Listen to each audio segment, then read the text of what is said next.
Hello everyone, I wanted to make a short video to supplement a previous one I did on the Polish Wz.98a long rifle, which I'll link to in the corner of this video.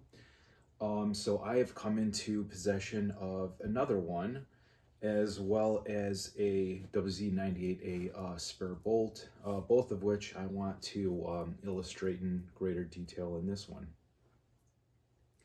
So when I was doing research on the Wz.98as in my last video, I reached out to various members of MilSerp collecting forums, basically anybody that had posted an example from their collection with pictures and stuff.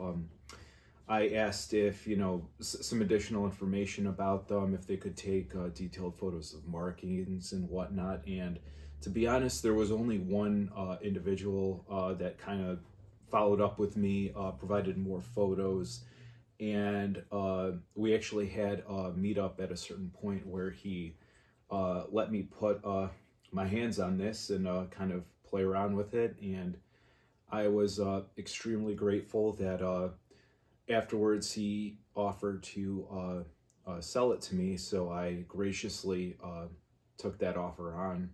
And so now I have this additional example, which is a little bit more correct, one might say, than the other one that I had. So we'll take a closer look at this one.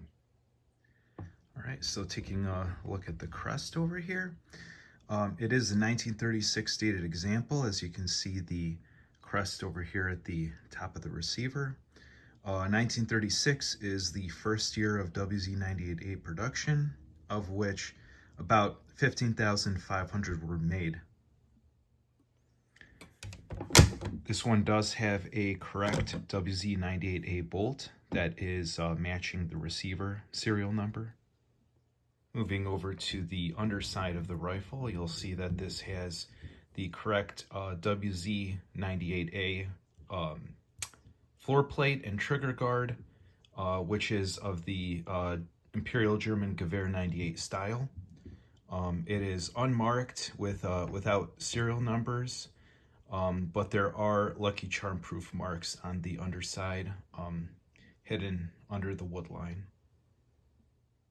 There's the serial number of the receiver, the barrel, which matches, and 04745.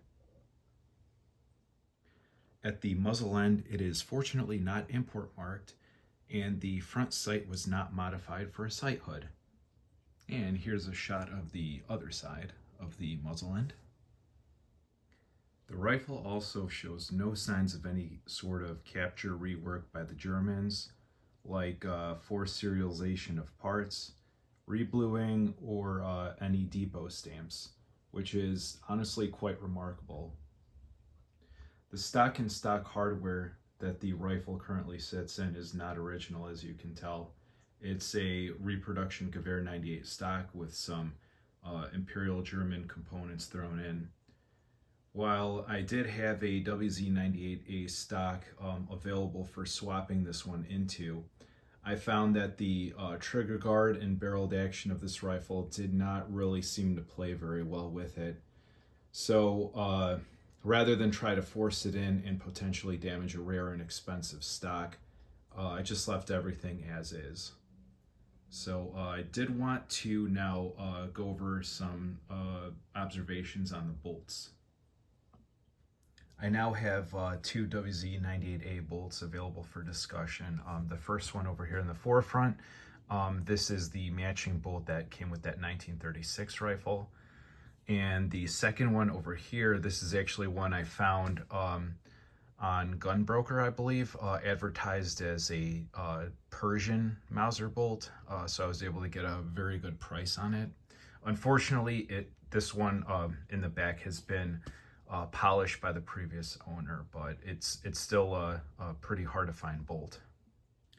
As I mentioned in the previous video, these are stamped in the same manner as the WZ-29 short rifle bolts, with the Polish eagle on the top of the bolt knob and serial number along the length of the handle, with a 5-digit serial number with no letter suffix and leading zeros as needed.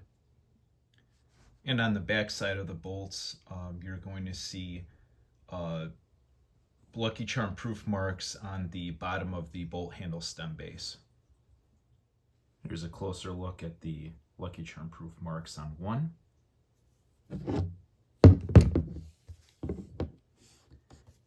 And the proof marks on the other.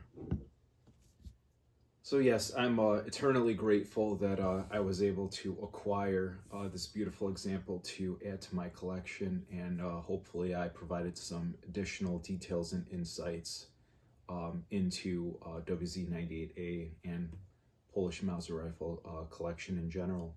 Thanks for watching.